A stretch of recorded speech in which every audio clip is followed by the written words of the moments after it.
Okay, so I haven't done one of these for a while, and the simple reason actually is something we're going to talk about later today, I think, is we're all busy. Um, this was something that I started doing a few years ago and really enjoyed doing, and then it just sort of fell to the side. Now, I haven't really got any extra time at the moment because, this is different for all of us remote learning, but the little time I do have extra, I thought it'd be really good to meet up with Freya and just talk about a few issues. I know Freya's thinking a lot about curriculum design at the moment. So I thought we'd start off by talking about that. Many people have seen your Loom video, and I promised you I'd make one, and I will at some point. But I wanted to because I thought this would be something for you to jump off on. I didn't make that video because I thought, well, I won't share what I'm doing internationally because it's very contextual, it's very context specific. And I'll share what I was planning on doing were I appointed in the UK, which was something I was trying to do before I changed my mind and decided to come out to Abu Dhabi. And I realized that what I'd done is essentially gathered all the knowledge that I thought was important and put it in one document. And that was curriculum design in my head at that point. Now, this is years ago, and you change your thought process. But I'd made a 5-year knowledge organizer that just had all the things that I thought everyone in English should know about, by the end of 5 years at this fictional school that I was going to work at. So I'm not going to do that. I think I'll probably unpick why that document's useless in my Loom video. And I'll do something then that I'll explain my thinking about what I would do with that same document now. But why is it that you focused on curriculum at the moment, and what is it that you think curriculum is? Why is it so important? Because it's become a bit of a catch-all term almost, I think. Yeah, I think we've seen a refocus on curriculum with the new Ofsted framework back in England. And I think that is actually a superb framework. It's a very well-researched framework. And I spent most of my career working in schools that are in disadvantaged areas and have really struggled within the categories of Ofsted. And I've always argued quite strongly that there are two things that make a really good school. If you want to be a good school, you need to get your behaviour right, and you need to get your infrastructure right, your curriculum. And it was really refreshing to see that those two things were really at the centre of the new Ofsted framework. And I think we both work internationally, and it's really interesting following what's going on in England. And I'm very new to my new school. It's only my second year. But it is my second year, and now I can say confidently that I've taught every single year group. So I'm in a position where I've tested the waters with regard to curriculum and units and things that I want the pupils to learn. And now I feel like 3 years, going into my third year, I really want to have a really tight, strong curriculum. Now I know the IGCSE better. Now I know the new IB better. Now is the time really to look at that progression and ensure that what we're doing with our curriculum is the strongest offering that we can possibly put together. I think it's the hardest thing to do. I think it's really tricky, and I don't think it's ever finished. And I think that's one of the really nice things that's coming out through discussion.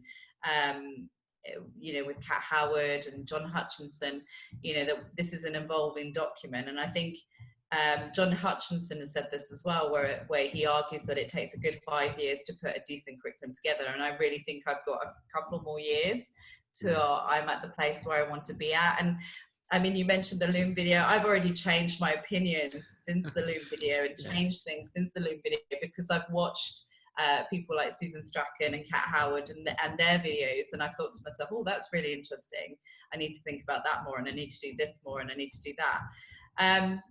The reason for the Loom video was because we are such a wonderful community on Twitter.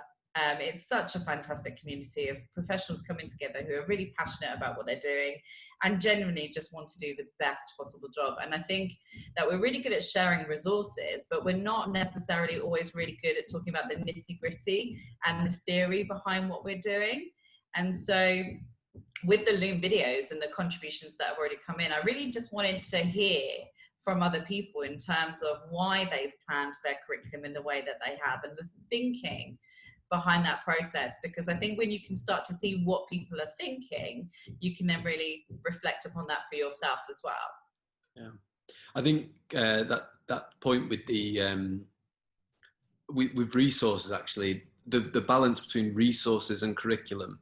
A friend said to me recently, like, "Oh, well, you spend so much time planning, but you said that there's loads of resources online." I was like, "Yeah, but you can't just print that and off you go. Oh, someone's made a booklet, I'll print it. Did it. Teaching completed." But how you manage that in the curriculum, I think, is really key. So I think the point you make there about, yes, we are really great at sharing and that in that platform, but perhaps that kind of structural architectural thinking is something that's left behind. Do you therefore see curriculum as something that is very context specific? Or I suppose a little bit of my brain is always thinking, oh, eventually there'll be an answer to all of these problems, and so there'll be one curriculum and we'll all just use it and that'll be that. I think it is context specific. I mean, I think that curriculum is the progression model. I do love that phrase, and I came across that phrase in Making Progress by Daisy C. And I think that I will think about that endpoint, and I will plan backwards. And it was really interesting because there was a dialogue and a debate on Twitter the other day about that being quite narrow in your thinking. But I do think you need to bear those things in mind. But I also think that actually curriculum is contextual to the students that you have in front of you. And I understand a lot of arguments with regard to the canon, and I get myself into a lot of discussions about the canon. But I also think curriculum is quite personal as well. And I think that plays quite a significant part in that it is really important that we make decisions about text, specifically in English, that we are passionate about and think communicate passionate ideas. And I think it's the balance of all of that. And I think that's why it's really tricky, because there's so much to consider. There's the knowledge that you want pupils to have. There's the skills that you want them to develop. There's the concepts that I think come before everything else.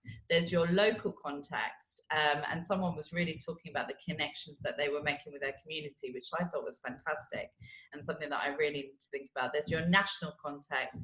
There's your personal experience and your personal, what you are bringing to the table with regard to your planning. And that's why I think it is so complicated, because there's so many things to think about. And it's the choices that we make that are ever evolving and changing and developing because of that, I think. Yeah, I mean, that's really interesting to me, that idea of a personal view on what the curriculum should be. I'm thinking about my teaching of Inspector Calls here, and it's a very hard text to not politicize as you're teaching it. It's almost in the text itself is give your political view as a teacher, and I always found that really hard to resist, and it almost became a party political broadcast. And actually, as I progressed teaching the play, I started to see Burling as somewhat of a straw man of capitalism. And I remember taking that idea to my head of department and saying, well, he's a bit of, he's a straw man, isn't he? He's not a particularly good example of what a capitalist is like. He's just an easy target. And the furore around that was just, that's what capitalists are like. That's it, done. And curriculum, to me, I'm nervous about that personal. I have to be honest, Freya. So because of what I've just said, I'm not saying I was right and the head of department was wrong. I actually now think that in order to teach that text well in context, you do need to give them that political element. But had I just gone down that personal route, maybe I'd have done a disservice to pupils. So could you sort of tease out that problem and what you mean there by your personal views in terms of curriculum? Well, I think that the choices you make often will come back to the things that you've read and experienced yourself and know well. Texts that I've chosen are often texts that I've read. And they're not personal in the sense of they exploit my personal views, but they're personal in the sense that I've experienced them. And I think they're a good opportunity to discuss and explore further. But I also think what you're saying with regard to Inspector Calls, again, that becomes quite departmentalized, doesn't it? In the sense of that, there's a really good opportunity there to have a discussion in a department about what is your interpretation of Burling. And that opens that out into a range of different interpretations, which you can then explore in class. And I guess the personal is also the conversations and the elements that everyone brings into that. So personal isn't about me choosing the text that I absolutely love, although I think you need to really, really be passionate about what you're teaching in the classroom. But it's all those kind of conversations and relationships and things that build the teaching of a text or teaching of a topic that you're doing. Okay, so when you're thinking about the personal aspect of curriculum, you're almost thinking about inviting in the views of others, inviting in the common thoughts about the text, or, you know, inviting in the text that you feel passionate about and many others feel passionate about. It's not just, right, well, I think this is Dickens' best novel, so we're doing that one. Or yeah, absolutely. Byron's rubbish except for this one thing, you know. Yeah, I think it's about the conversation. I think curriculum is a conversation, and I think the conversations happen on multiple levels with your colleagues, with yourself, with your pupils. And I think those conversations are what really enriches a curriculum. But there is an element of personal in there. But I think it's about the expansion of the personal to create those conversations. And that is actually what makes the teaching of a text so much more interesting. Yeah. I mean, I've seen lots of different sort of progress models, and I know that some of the feedback you got was about picking sort of, what would we call them, non-canonical texts early in the early years. But in context, I assume that makes sense and has a progress route towards you saying, well, this is your start point, but we're getting towards reading the best that has been written, and, you know. I get into so many debates about the canonical versus the contemporary. And I think that I've been thinking about this even more so lately, and I was in a webinar last night where it came up again, this the canonical, the best of what's been thought and said. And actually where I am now is it's not either or. It's not either or. You know, we shouldn't be creating these dichotomies. What it is that actually we have a responsibility as teachers to introduce pupils to the broadness. So we should be teaching dead white men, but we should also be teaching other. And I think what's really important, and I think, you know, this is where the IB is actually really, really successful, is you have this opportunity just to open your pupils up to a wide range of texts. So, you know, I'm going to start with Chronicle of a Death Foretold, which is other, but we then bring in things like Amnesty International, and you know, we talk about Duffy, and we talk about Michelle Obama, and we talk about Hughes, and we do Heaney, and we do Frankenstein. Yeah. But it's about the broadness. So I think where I'm at now is I don't want to get into these arguments with people about canonical curriculums and dead white man curriculum. I think I'm more focused now on making sure that we broaden the range of texts that our pupils explore, and that's really, really important. And that broadening has to come from a different backgrounds, different cultures, different experiences, different voices, perspectives, because it's about the personal and the conversation and increasing that conversation. And I think, you know, you've mentioned that phrase there, dead white men, and I suppose we all, those of us who did literature degrees, we all come out really well versed in Marxist and feminist theory, and we all come out with those kind of ideologies as our underpinning often in ways of analysing text. But when you kind of start to think about, oh, now I'll apply this to children, that idea feels like such a sledgehammer. You know, why are we focused on, you know, birth and death of a writer, first of all? Why are we focused on his ethnicity? Feels a bit wrong if we're trying to not be racist, presumably. And his gender, it seems too narrow. Why am I using this text? For who? And what greater good? What is the purpose, the utility of this? I understand I understand the idea of creating breadth and not just saying, oh, let's have all dead white men because people have agreed they're important. But it just seems a bit narrow. It feels like I've learned this one hammer at university. I'm really good with this tool. Bash, bash, bash. There shouldn't be any dead white men on this curriculum. It's not, I don't think it can be as simple as that. I don't know. Maybe I'm wrong. No, I think what you said there is really fascinating, actually. And I've never thought about this before, but I don't have a literature degree. My degree is in linguistics. So I haven't had that kind of canonical teaching. And if I'm catching up on anything, it would be on, you know, literary theories and all of that kind of stuff. And I absolutely adore Dickens. So I'm not anti Dead White Men. I think that their commentary on society during that era, Dickens' commentary on society in that era, is just incredible. Yeah. I think it's just the breadth. I think that we can't, you know, assume that the best of what has been thought and said just comes from one specific group of people. I think that we need to really open that up. And it's, again, really interesting. The debate with that has taken another sort of layer, in the sense of, well, if you want to be critical and you want to engage, you have to read Dead White Men, you know, in order to be able to comment on these texts and comment on these scenarios and these situations, and, you know, be a critic of it and be an active, you know, participant in society, then you need to read these Dead White Men texts. And I think that's a really interesting, and I to some extent I agree with that, but then let's throw in some other perspectives and read other people and other writers that will be able to offer something else, so that we then bring that into the discussion as well. So I think I'm at the broadness. I don't know about you, but I think I'm at the broadness. Yeah.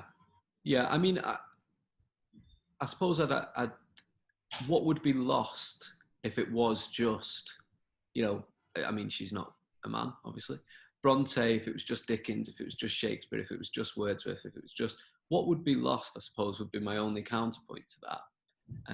Not because it's what I agree, but I think it's worth hearing your thoughts on it. What would be lost? I think it's just the alternate, and just alternate ideas and alternate perspectives and thoughts. And I think it's that ability to, I mean, you can question when you're reading Dead White Men only, but I think it's important to bring other voices into that conversation. It's the conversation again. I think it's this isn't the one way of thinking or one way of being, and therefore what you're doing, isn't it, ultimately, is you're opening up to your pupils this other perspectives and this idea about being critical. And I get that you can be critical if you're reading Dickens, and you can be critical about that, but I think if you can bring other ideas and perspectives in, then you're enhancing that even further. I think it's a fascinating debate. I suppose as you were talking there, I'm thinking about, well, if you read so-called lesser texts, what are you gaining from it? And from my perspective, I'd see that you were gaining a sense of understanding about narrative structures, about characterization, in a way that's immediately accessible to you. And I suppose the counterpoint to that would be, oh, we'll read the abridged version of Dickens. But at that point, does that not sound a little obsessed? Does that not sound like it's only Dickens? There just must be a version of Dickens that child can read. And personally, it was Benjamin Zephaniah's Face and Wuthering Heights that grabbed me. Those were the first two books as a young teenage reader, and I was like, yes, I'm in. But those books couldn't be further apart, I don't think. Yeah. And I think, again, that's where I'm kind of moving to. When I listen to Mary Meyer, she says privileged story.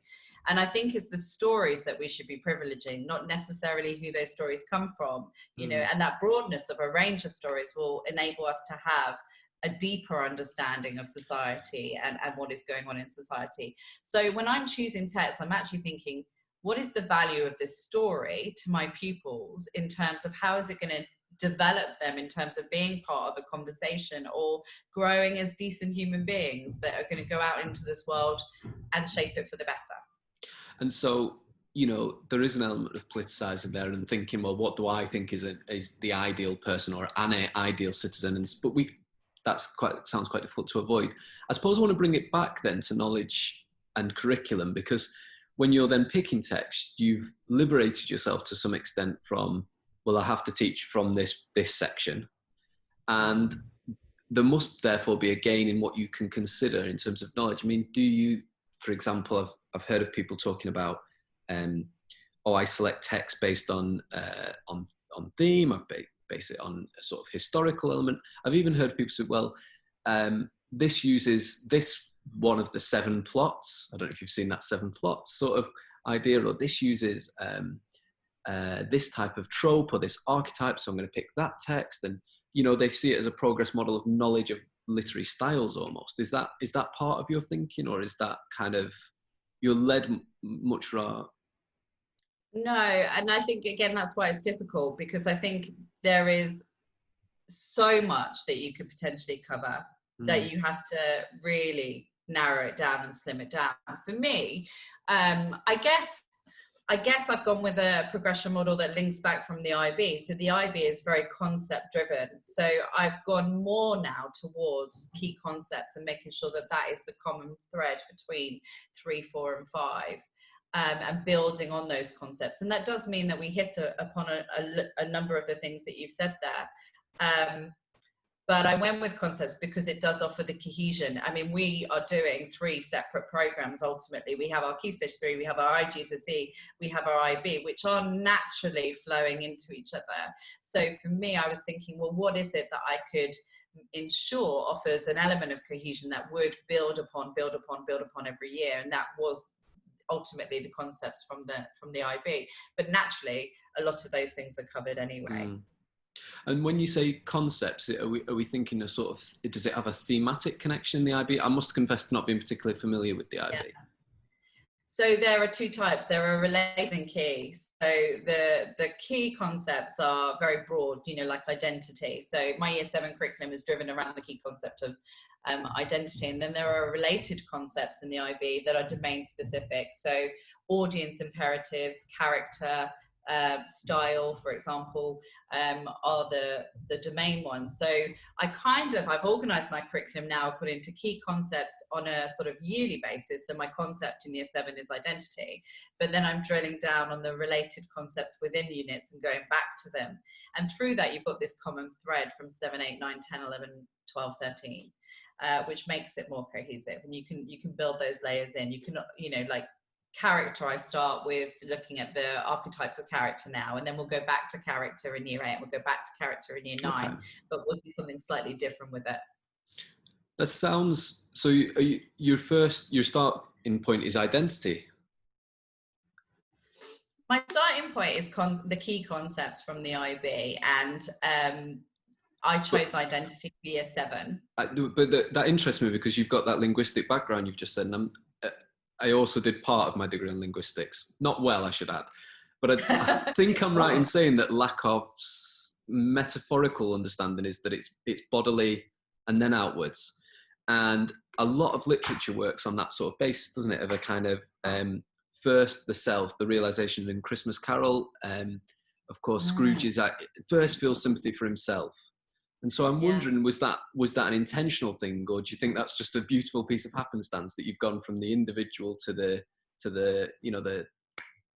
the community almost? Am I reading too much into that?